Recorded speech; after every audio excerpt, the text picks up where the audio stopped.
I think कहते हैं ना, जितना लोकल होता है उतना ग्लोबल होता है। अगर आप क्यों, और हमारी 90% जो हमारे लोग हैं वो छोटे बड़े शहरों में ही रहते हैं, है ना। उन्हीं की फिल्में हम बनाते हैं। जो दूसरी तरह की फिल्में होती हैं वो आई थिंक उसमें ना तो हिंदुस्तान दिखता ना हिंदुस्तान के लोग दिखते। Taylor's Palette. Experience the magic of bespoke craftsmanship tailored just for you. Measure now and enjoy your perfect fit in just 2 hours. कि मर्डर मिस्ट्री है, और बहुत ही यूनिक स्टाइल है और बहुत ही कम देखा जाता है इस तरह का। और जो इन्वेस्टिगेशन करने का जो तरीका है वो बहुत ही नॉर्मल, इतना नॉर्मल है कि आपको एक लगेगा कि एक लाइफ जी रहे हैं हम उन लोगों के, उस टीम के साथ। तो मुझे ऑफ कोर्स करते हुए बड़ा अच्छा इसलिए भी लगा कि इट्स नॉट लाइक कि now I am playing a cop और I am investigating something, you know. But it was like a life, you know, एक स्मॉल टाउन की लाइफ है उसमें। उसी गांव में एक पुलिस स्टेशन है, कॉप हैं, उनकी टीम है जो धीरे धीरे अपने पेस में वो इन्वेस्टिगेट करना शुरू कर। मेरा सवाल नवाजुद्दीन सर से है। सर, विलन के बाद कॉमेडी, कॉमेडी के बाद अभी थ्रिलर। थ्रिलर इस जो मूवी जो आप बोल रहे हैं उसमें ज़्यादा आपको कॉमेडी और विलन से ज़्यादा ये थ्रिलिंग कॉप वाला जो कैरेक्टर है ये आपको टफ लगा? कैसे आप देखते हैं? सर मैंने ना अपने आप को ऐसे पॉकेट में रखा ही नहीं कि जहाँ पे मैं सर्टेन टाइप के कैरेक्टर करता रहूँ। और thanks to my directors, my industry people, और लाइक शारिक भाई स्टूडियो, जी स्टूडियो, या आनंद जो हैं, इन्होंने हमेशा मेरी उस चीज़ का ख्याल रखा कि इस एक्टर के साथ कुछ भी करवा सकते हैं, है ना। और यही आई थिंक मुझे अच्छा भी लगता है कि वरना अगर एक जैसी चीज़ें मैं करता रहूँगा मैं खुद से बोर हो जाऊँगा। भले कभी कभी ऐसा भी होता है कि बहुत बार आपकी चीज़ें वर्क नहीं करती, बट इट्स ओके, क्योंकि अगर आप एक्सपेरिमेंट कर रहे हैं तो डेफिनेटली बहुत सारी चीज़ें वर्क करती हैं, बहुत कभी कभी नहीं करती। बट यही मज़ा है लाइफ का, मुझे लगता है कि एक लाइफ में आप बहुत सारी ज़िंदगी जीते हैं। आई थिंक ये मौका मैं तो गंवाना नहीं चाहता अपनी लाइफ में, इसलिए हमेशा कभी अगर मैं गैंगस्टर कर रहा हूँ तो कभी मंटो भी करता हूँ, मैं कभी ठाकरे करता हूँ, तो कभी इस तरह के अलग अलग तरीके के रोल करता हूँ ताकि मुझे ज़िंदगी जीने का एक सबब मिले। मेरी लाइफ यही है और मुझे अच्छा लगता है इस तरीके से जीना, ताकि मैं अलग अलग किरदार कर सकूँ। But is there any criteria that you have to pick and choose a particular role? I mean, this is a murder mystery story, but is there any, thing that attracts you in a storyline, or is it just a character that you look at and you'd like to play that? Of course story line तो of course होती ही है, but मुझे जो ज़्यादातर attract करता है वो character, specific characters करते हैं। तो मुझे मुझे लगता है कि उसमें मुझे एक्सप्लोर, अलग तरीके से एक्सप्लोर करने का मौका मिलेगा, क्योंकि मेरी खुद की ये बहुत पर्सनल जर्नी है जहाँ पे मैं चाहता हूँ कि एक हर फिल्म में एक नया वर्ल्ड मैं एंटर करूँ और वहाँ पे उस जर्नी के साथ फिल्म मेकिंग की जो प्रोसेस है वो बहुत ही इंटरेस्टिंग है और मेरे लिए बहुत पर्सनल भी है। वो मैं चाहता हूँ उसमें जब मैं रहता हूँ उसमें, उन 2 महीने जब भी शूटिंग होती है, 1 महीना जब भी शूटिंग होती है, मुझे वो लाइफ बहुत अच्छी लगती है, वो लाइफ में वाकई जीना चाहता हूँ। तो मोस्टली वो जो लाइफ है वो एक कैरेक्टर की लाइफ है, मैं चाहता हूँ कि उस कैरेक्टर की लाइफ और मेरी लाइफ मर्ज हो जाए, और मुझे फैसिनेट करती है ये प्रोसेस, बहुत फैसिनेट करती है मुझे। आपने 2010 में एक फिल्म बनाई थी पिपली लाइव, उसमें आपने जर्नलिस्ट का रोल प्ले किया था, तो उसका उस टाइम आपका जो अनुभव कैसा था as a journalist? Of course बहुत अच्छा एक्सपीरियंस रहा था एज ए जर्नलिस्ट। और वो ऐसा जर्नलिस्ट था तो जो वाकई उसको जब कोई रियलिटी देखता है और बट वो उसको एग्जीक्यूट नहीं कर पाता, क्योंकि उसके बॉस की जो थोड़ी वो होती है कि वो ब्रेकिंग न्यूज़ चाहिए लेकिन दूसरे तरीके से चाहिए, रियलिटी नहीं चाहिए, तो बड़ा परेशान भी होता है, जो पीपल लाइव में दिखाया है।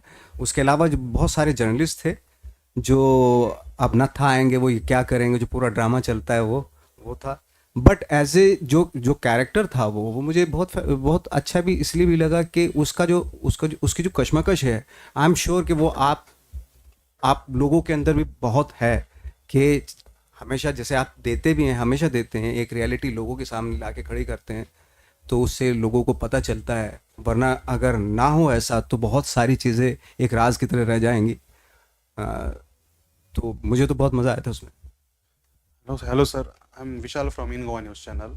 मेरा आपसे एक क्वेश्चन है कि what do you feel that which is your turning point of your career, जिससे आप एक कम रोल से सुपरस्टार बन गए, वो क्या था? ये सुपरस्टार, ये मेरा ये टैग जो है ना, मुझसे बहुत डर लगता है सर। मैं बहुत छोटा सा आदमी हूँ, मैं एक्टर हूँ और मुझे उसी में रहना अच्छा लगता है। ये टैग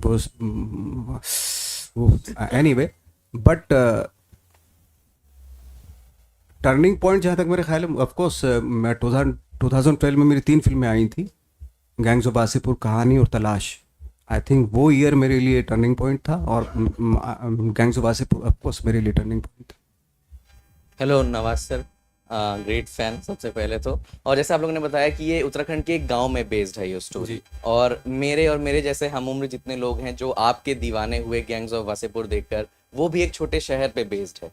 तो सर क्या आप ये मानते हैं, या आप इस पे क्या कहना चाहेंगे कि जो रीजनल जगहों पर, छोटे जगहों पर जाकर जो सिनेमा बन रहा है या वेब सीरीज बन रहे हैं, उसने इंडियन सिनेमा के फेस को कितना ज़्यादा चेंज किया है? आई थिंक कहते हैं ना, जितना लोकल होता है उतना ग्लोबल होता है। अगर आप क्यों, और हमारी 90% जो हमारे लोग हैं वो छोटे बड़े शहरों में ही रहते हैं, है ना। उन्हीं की फिल्में हम बनाते हैं। जो दूसरी तरह की फिल्में होती हैं वो आई थिंक उसमें ना तो हिंदुस्तान दिखता, ना हिंदुस्तान के लोग दिखते। और बाहर सबसे ज़्यादा अगर वर्ल्ड में अप्रिशिएट किए जाते हैं, आप देख लेना, कोई भी फिल्म उठा के देखने ला, वो हमेशा लोकल ही होगी। और आने वाले वक्त में भी लोग उन्हीं फिल्मों को अप्रिशिएट करेंगे वर्ल्ड वाइड, जो बहुत लोकल होंगी, जो आपके गांव की होंगी, जो छोटे शहरों की होंगी, हमारे जैसे लोग, हमारे जैसे लोग होंगे। क्योंकि वही रियलिटी है, और वो रियलिटी वही ऑनेस्टी है, और वही देखना चाहता है पूरी दुनिया। सर मतलब इंडियन सिनेमा का फ्यूचर गाँव में है और आंचलिक। ऑफकोर्स छोटे छोटे शहरों में, गाँव में, ये मैं ये नहीं कह रहा हूँ कि शहरों में नहीं है, शहरों में भी लोग रहते हैं, है ना, वो भी है। मतलब मैं कह रहा हूँ कि जो लोकल जो चीज़ें होती हैं, चाहे वो मुंबई शहर की लोकल चीज़ें हों, यू नो। मेरा ये सवाल था कि गए साल भी आप इफ़ी में आए थे, तो गोवा से आपका बहुत सारा अच्छा लगाव है। क्या अगर आपको गोवा में शूटिंग करने का मौका मिले तो क्या शूटिंग करेंगे?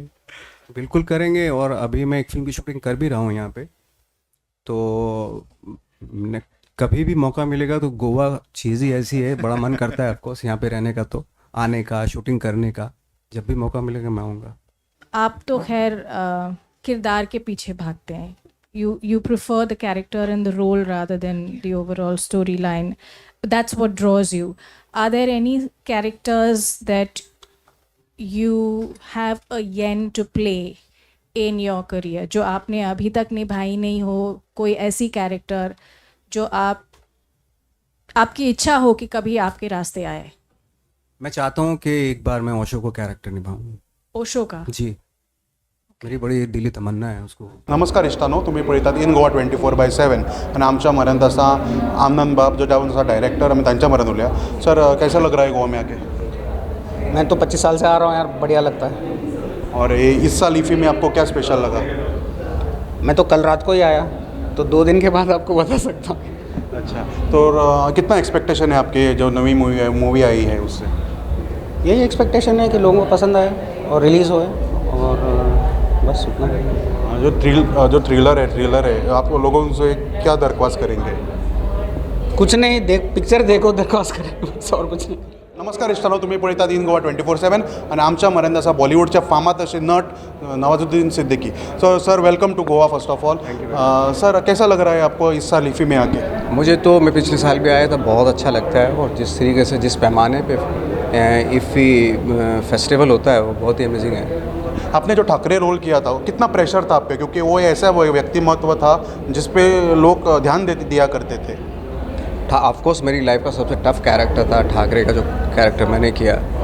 और हमेशा बहुत ख्याल रखा कि भाई मिमिक्री ना हो जाए, ये सारी चीज़ें थी। बट मेरा फेवरेट कैरेक्टर भी है ठाकरे में। Thank you sir.